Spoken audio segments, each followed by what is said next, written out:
Zara tercengang ketika lawan bicaranya menyebutkan namanya. Otaknya berpikir keras berusaha mengingat siapa sosok yang saat ini sedang berdiri gagah di depannya.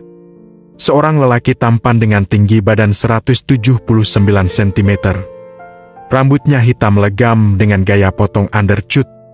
Si lelaki terus saja menatap Zara dengan sebuah senyuman.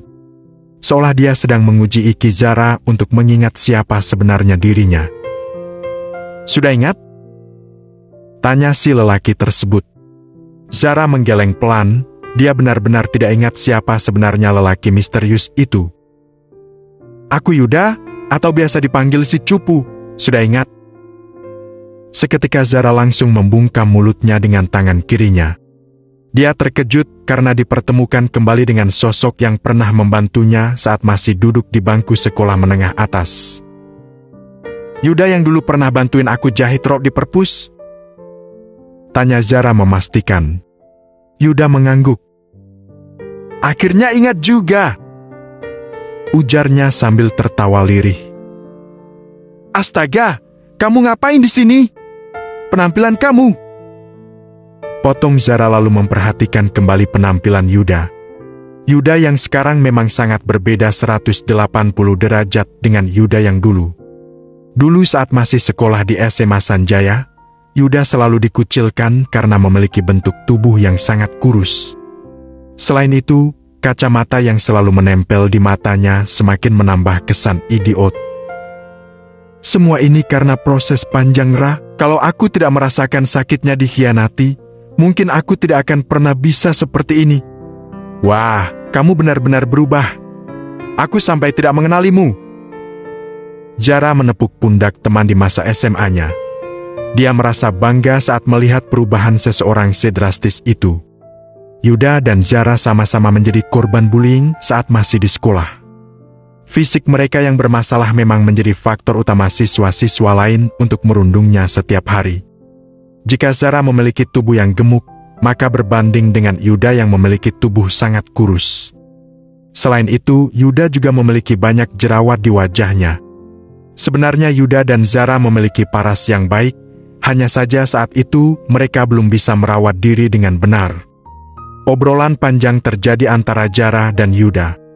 Mereka saling bertukar nasib selama beberapa tahun terakhir ini.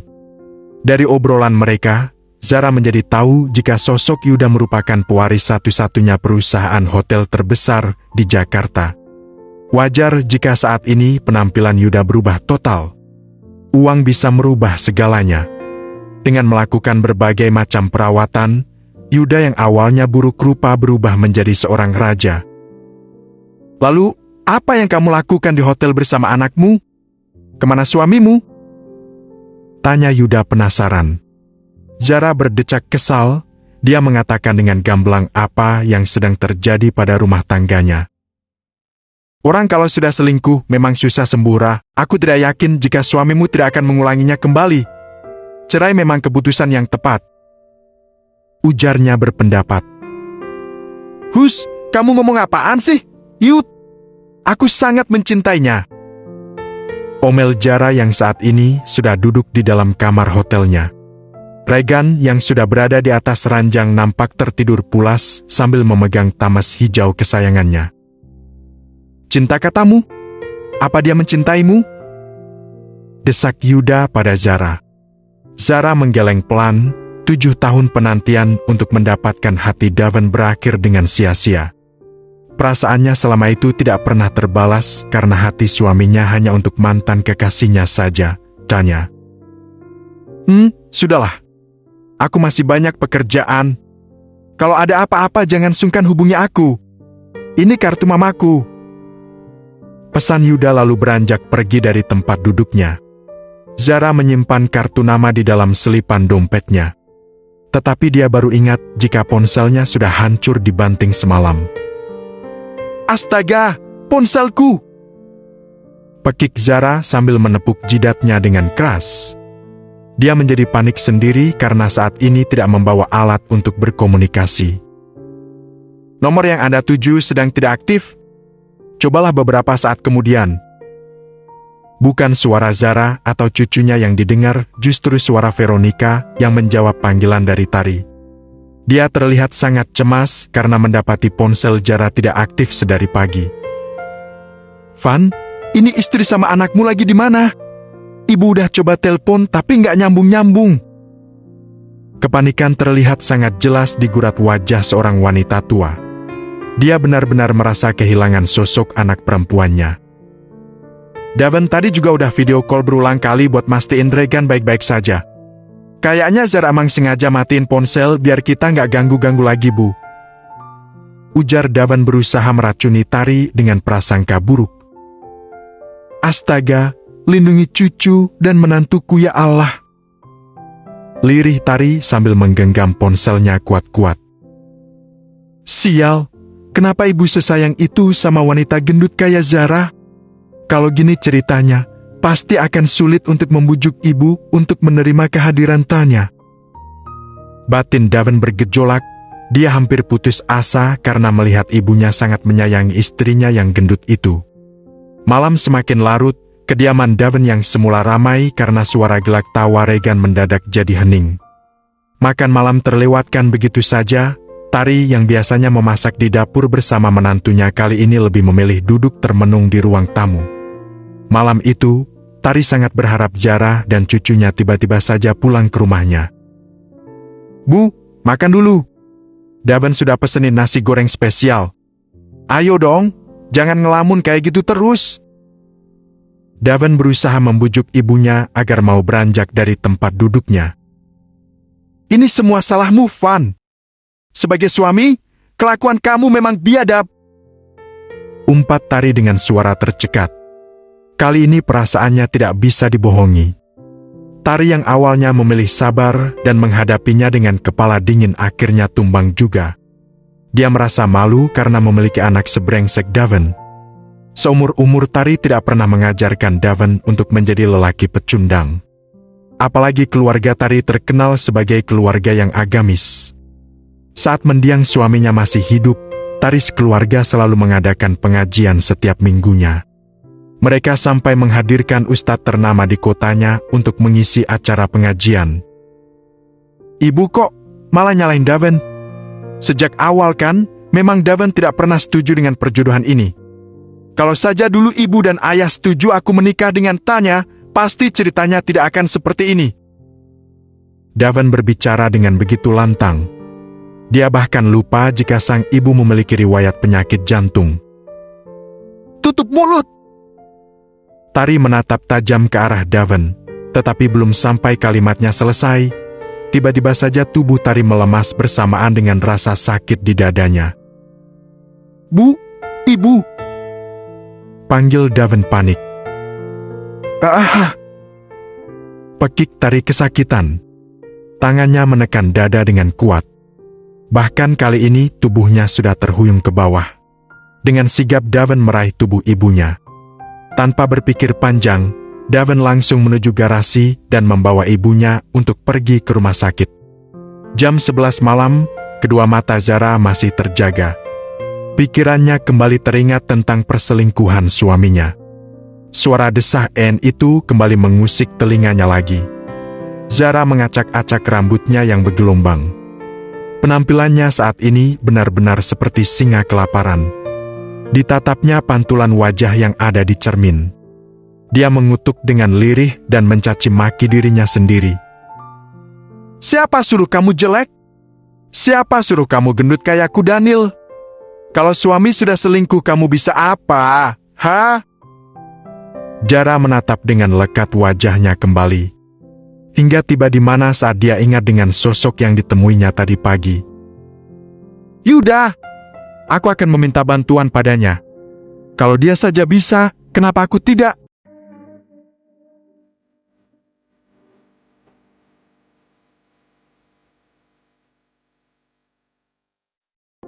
Semalaman Daven tidak bisa tidur karena harus menunggu ibunya yang sedang dirawat di rumah sakit. Dia merutuki dirinya karena sudah membuat ibunya lemah tak berdaya seperti ini. "Kalau terjadi apa-apa dengan ibu, aku akan menjadi manusia yang paling berdosa. Astaga, Apa yang aku lakukan pada wanita yang aku cintai ini? Lirihnya sambil menatap sendu wajah sang ibu. Dia memang anak pembangkang, tetapi di balik itu semua, Daven sangat menyayangi ibunya lebih dari apapun. Jika saja dia diizinkan untuk menikahi Tanya, mungkin dia tidak akan menjadi sosok keras kepala seperti ini. Awas kamu, Ra! Ini semua salahmu! Umpatnya menatap sengit ke arah langit-langit ruangan. Daven lekas bangkit dari tempatnya semula, bermaksud untuk mencari sosok Zara dan menyeretnya kembali ke rumah. Bukan karena dia ingin memperbaiki semua, hanya saja dia ingin meminta pertanggungjawaban atas apa yang sudah terjadi pada ibunya. Dia juga tidak bisa berlama-lama jauh dari anaknya sendiri, Regan. Dia memutuskan untuk mencari Zara sampai ketemu. Setelah itu, dia akan membawa Regan sebagai obat untuk ibunya.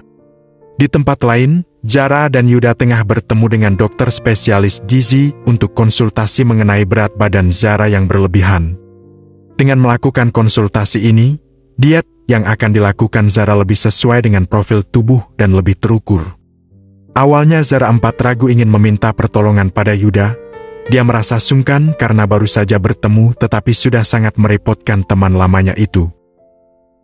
Maafin aku ya Yud, aku nggak tahu diri banget tiba-tiba minta tolong sama kamu. Semua ini aku lakuin demi keutuhan rumah tangga aku. Lirih Zara yang saat itu tengah berjalan beriringan dengan Yuda.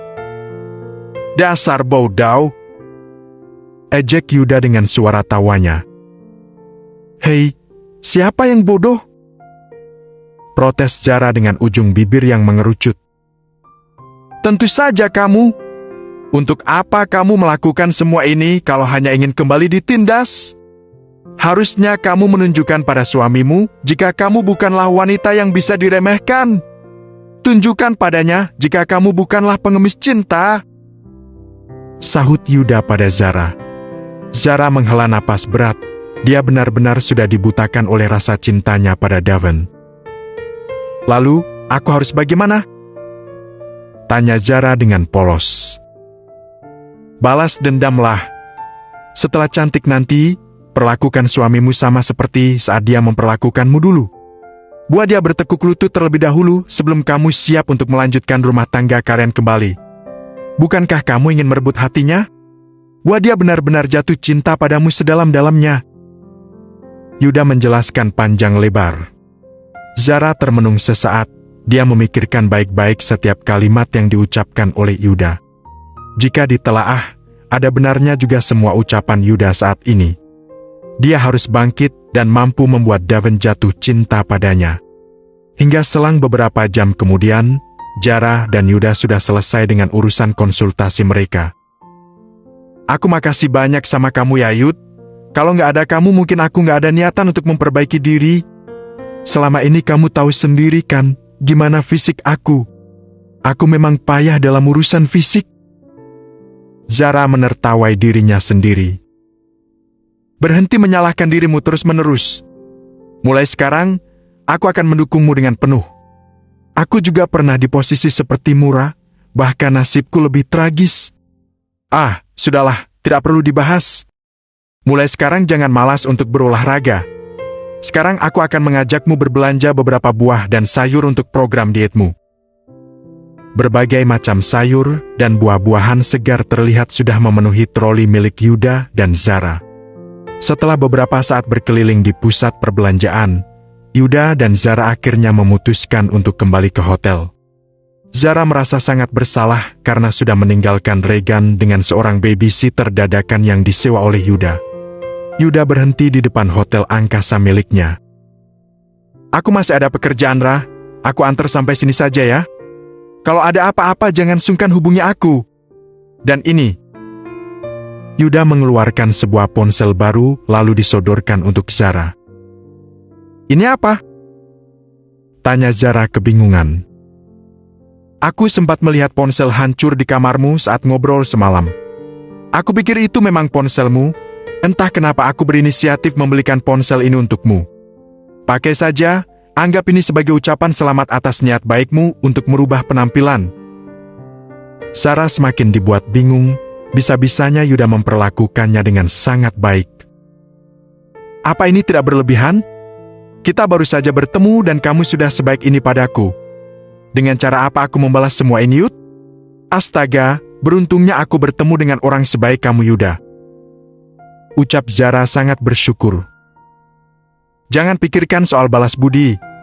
Untuk saat ini, aku tidak ingin apa-apa darimu. Tapi lain hari, mungkin aku akan membutuhkanmu.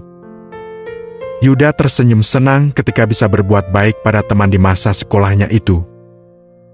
Baiklah, jika ada yang kau butuhkan, jangan sungkan meminta bantuan padaku. Gendut-gendut seperti ini aku bisa juga diandalkan. Ujar Zara melontarkan sebuah candaan. Sesampainya di dalam kamar, Zara segera memeluk Regan dengan erat. Baru 3 jam Zara pergi meninggalkan Regan, tetapi rasa rindu sudah menyeruak seisi hatinya. Zara tidak henti-hentinya menciumi wajah sang anak. Ibu hentikan, geli. Regan nampak menjauhkan wajahnya dari sang ibu. Biar saja, ibu gemas sekali denganmu. Zara terus menciumi Regan sampai meninggalkan bekas lipstik di kedua pipi gembil milik Regan. Melihat tingkah manis ibu dan anak itu, Sita, yang notabene babysitter sewaan Yuda, ikut senyum-senyum sendiri. Dia menganggap jika sosok Zara itu wanita baik dan penyayang. Ah, maaf, aku sampai lupa kalau masih ada Mbak Sita di sini.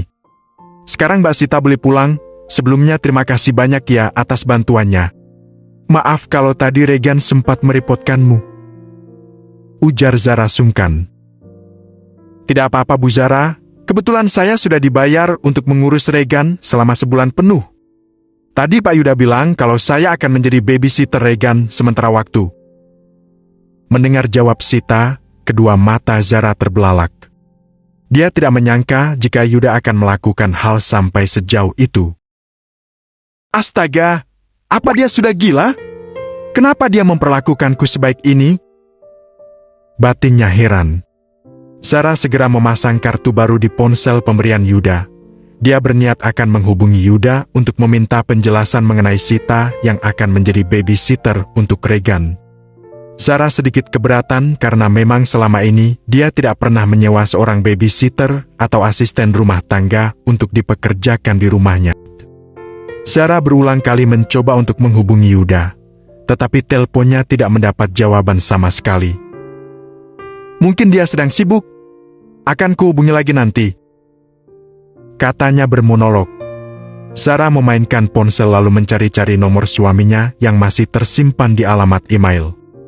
Seketika kepalanya pening, dia kembali teringat perselingkuhan suaminya dengan seorang pelakor. Awalnya Zara ingin sekali menelpon dan memberitahu kabar dirinya dengan sang anak. Tetapi niat itu ia urungkan karena rasa sakit itu kembali terasa.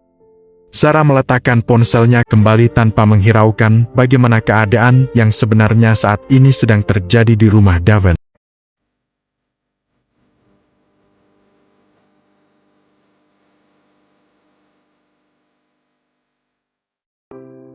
Satu minggu berlalu sejak Zara memutuskan untuk diet ketat. Dengan diawasi oleh seorang dokter spesialis gizi, Zara berhasil menurunkan berat badannya hampir 7 kg. Bentuk tubuhnya juga sudah terlihat lebih segar karena efek dari diet GM yang dia lakukan. Selama 1 minggu penuh, Zara benar-benar mengatur pola makannya. Dia mengonsumsi kelompok makanan yang berbeda setiap harinya. Tentunya makanan tersebut rendah kalori dan mendukung penuh untuk proses diet instannya. Semula berat badan Zara mencapai 86 kg. Dengan adanya diet ketat ini, Zara berhasil menurunkan berat badannya menjadi 80 kg. Selain diet ketat, Zara juga mulai merawat kulitnya yang semula kusam. Dengan sisa uang di rekeningnya, Zara mulai membeli beberapa produk skincare sebagai nutrisi wajahnya. Hal itu tidak lepas dari peran penting seorang Yuda. Dia sangat ringan tangan untuk membantu Zara membalaskan dendam pada sosok lelaki yang sudah mencampakannya. Semua ini berkat kamu, Yud. Aku merasa sangat lega karena selama ini ketakutanku ternyata salah besar. Aku pikir aku tidak bisa kurus dan merawat diriku dengan baik. Ternyata aku hanya kurang dukungan saja. Darimu, aku belajar banyak mencintai diri sendiri, Terima kasih banyak ya.